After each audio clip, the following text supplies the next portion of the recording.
acceleration. Now consider object moving in from time interval t2 to t1. Initially at time t1 its velocity is v1 bar and its velocity at t2 is v2 bar. Now average acceleration for that body is rate of change of its velocity with respect to time. That means change in velocity per unit time is called as average acceleration. As velocity is vector quantity, therefore acceleration also vector quantity. Now instantaneous acceleration means acceleration of the object at that instant of time for the velocity time graph is obtained by slope of tangent to that point which is drawn on the velocity time graph. Now we have to draw velocity time graph to study different cases of the acceleration. First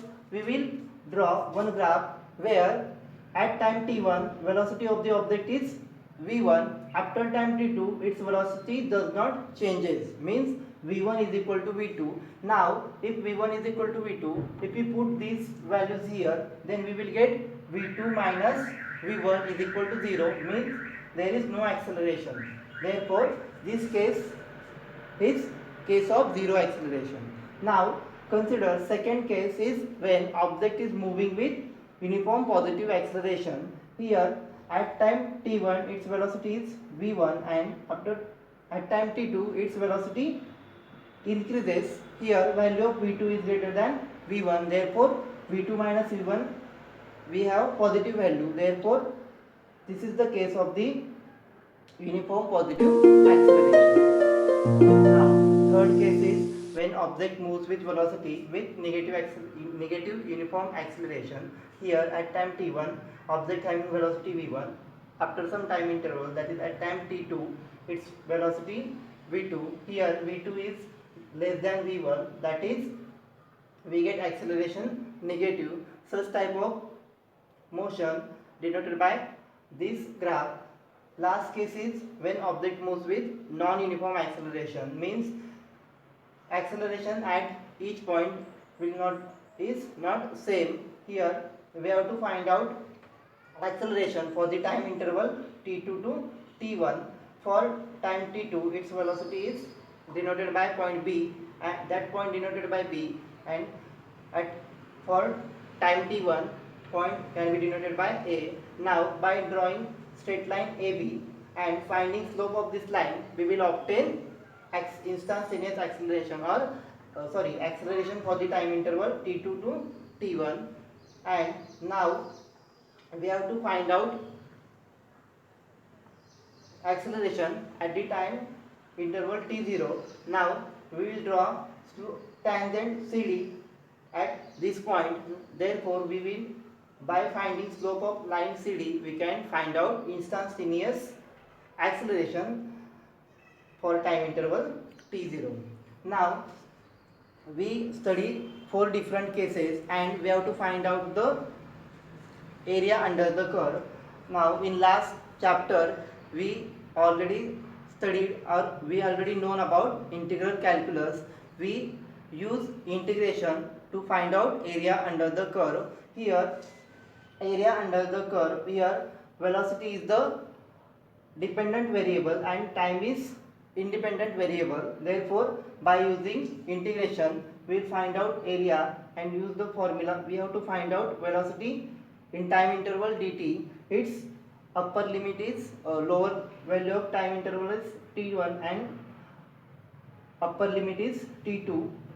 We know velocity is the rate of change of displacement upon time, that is dx upon dt. This dt get cancelled and we have to calculate value of integration dx for time interval t1 and t2. Here integration of the 1 with respect to dx is x, means displacement, and after calculating this we will get value of displacement at time t2 minus value of displacement at t1, means it is the subtraction of displacement value for at time t2 minus t1, which gives displacement of the object from t2 to t1, which means for velocity time graph area under term area under the graph gives values of the displacement that object from t1 to t2. Now we have to calculate equation of motion for uniform acceleration. Consider an object which having initial velocity small u at time t is equal to 0, and that object moves with uniform acceleration.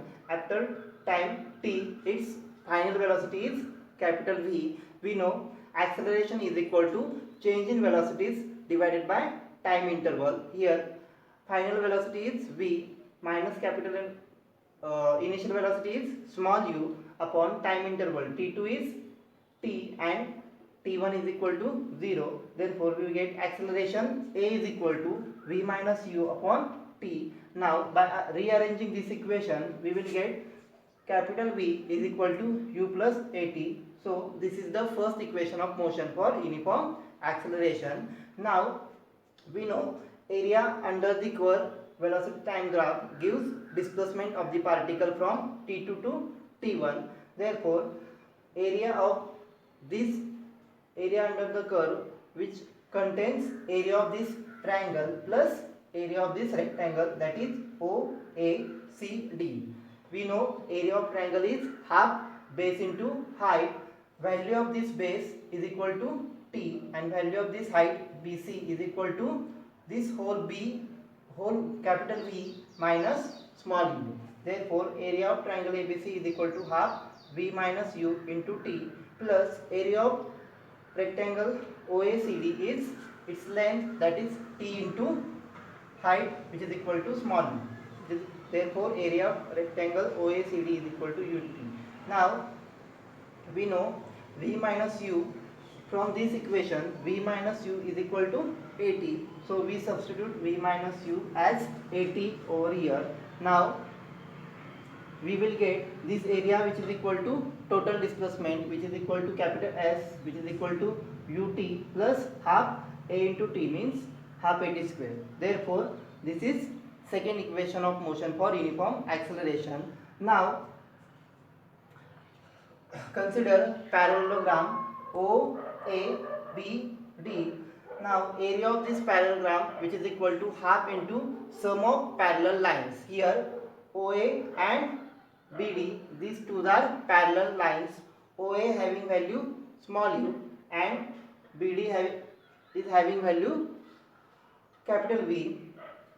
Area of this parallelogram, which is equal to S, which is equal to half into sum of parallel lines into time.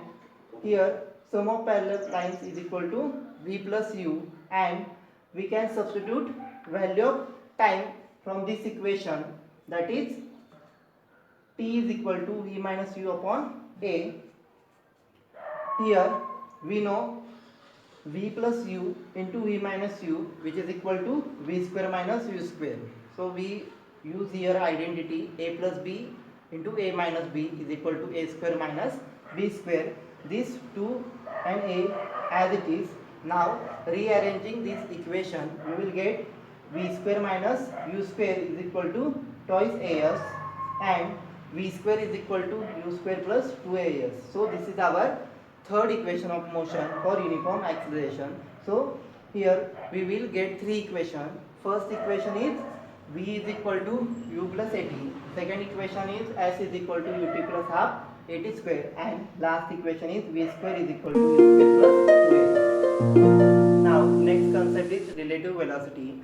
When two objects are moving with respect to each other, then we have to must know about what is relative velocity. Suppose one example is suppose there are two tracks, and from that two tracks two trains are moving with their respective velocities.